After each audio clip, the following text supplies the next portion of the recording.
तर हे guys good morning, स्वागत आहे तुमचं डीके फिटनेस सिरीज मध्ये. आणि आज आहे बुधवार आणि आज आपण करणार आहे बायसेप आणि बॅकचा वर्कआउट. तर चला मग चालू करूया. तर वर्कआउटची सुरुवात आपण बॉडी स्ट्रेचिंगने केली. बॉडी स्ट्रेचिंग हा वर्कआउटचा सगळ्यात इम्पॉर्टंट आणि फर्स्ट पार्ट आहे. त्याच्याशिवाय तुमचा वर्कआउट अपूर्ण आहे. तर बॉडी स्ट्रेचिंग संपवून मी वळलो आपल्या वर्कआउटकडे. आज आपण वर्कआउटमध्ये घेणार आहे बॅक आणि बायसेप. तर गाईज, बॅक हा बॉडीचा खूप इम्पॉर्टंट आणि मोठा पार्ट आहे. तर त्याला जास्त वर्कआउटची गरज असते. तुम्ही तिथं जास्त हेवी लिफ्टिंग करू शकता. आणि तुम्हाला जर ह्यूज बॅक बनवायची असेल आणि साईज लवकर वाढवायची असेल तर आपल्या बॉडी पार्टमध्ये जे मोठे मोठे मसल आहेत, उदाहरणार्थ चेस्ट आहे, बॅक आहे आणि थाईज, हे मोठे मोठे मसल आहेत. हे जर मसलवर तुम्ही जास्त काम केलं तर तुमची बॉडी साईज लवकर वाढून जाते. आणि छोटे मसल म्हणले तर तुम्ही शोल्डर, बायसेप, ट्रायसेप, हे छोटे मसल आहेत.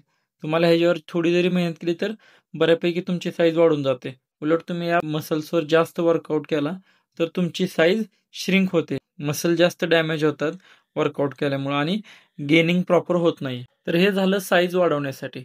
बट आपल्या केसमध्ये आपल्याला आता साईज वाढवायची नाहीये. फक्त आपल्याला आता लीन बॉडी करायची आहे. ऑलरेडी आपल्या बॉडीवर खूप जास्त फॅट आहे. तर आपल्याला फॅट लॉस करायचा आहे. त्यामुळे आपण फॅट लॉसच्या दिशेने जात आहे. आपली डाईट जी आहे ते पूर्ण फॅट लॉसची आहे. आणि आपलं जे वर्कआउटचं रुटीन आपण जे फॉलो करतोय ते पण पूर्ण फॅट लॉससाठी करतोय.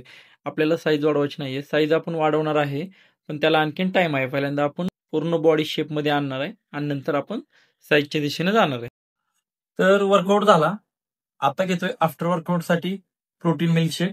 याच्यातून आपल्याला 30 ग्रॅम पर्यंत प्रोटीन भेटून जाईल. तर ही आपली दिवसाची पहिली मील आहे. तर दिवसाची स्टार्टिंगची पहिली मील आपण कंझ्युम केली, त्यातून आपल्याला भेटले 30 ग्रॅम प्रोटीन.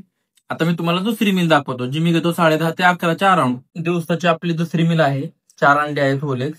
यातून आपल्याला 24 ग्रॅम प्रोटीन भेटून जाईल. तर आता मी तुम्हाला दाखवतो माझं दुपारचं जेवण, लंच मध्ये मी काय खाणार आहे. तर ही दिवसाची आपली तिसरी मील आहे. 4 अंड्याची भुर्जी बनवली आहे आणि त्यासोबत थोडा व्हाईट राईस, थोडंसं हळद आणि मीठ टाकले चवीसाठी. पण हा बॉइल्ड व्हाईट राईस आहे. तर हाय प्रोटीन आणि कॉम्प्लेक्स कार्ब, हेल्दी मील. ही दिवसाच्या 3 मील आपल्या ऑफिसमधून घरी येईपर्यंत.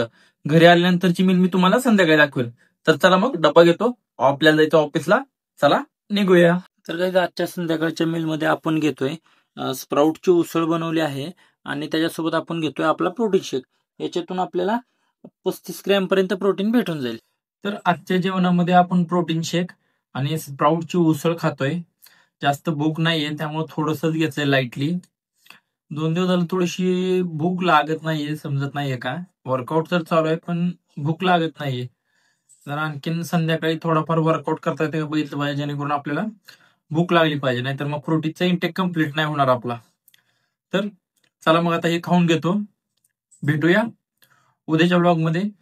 तोपर्यंत माझे जर व्हिडिओ तुम्हाला आवडत असतील तर व्हिडिओजना लाईक करा, चॅनेलला सबस्क्राईब करा आणि जास्तीत जास्त शेअर करा. तर गुड बाय.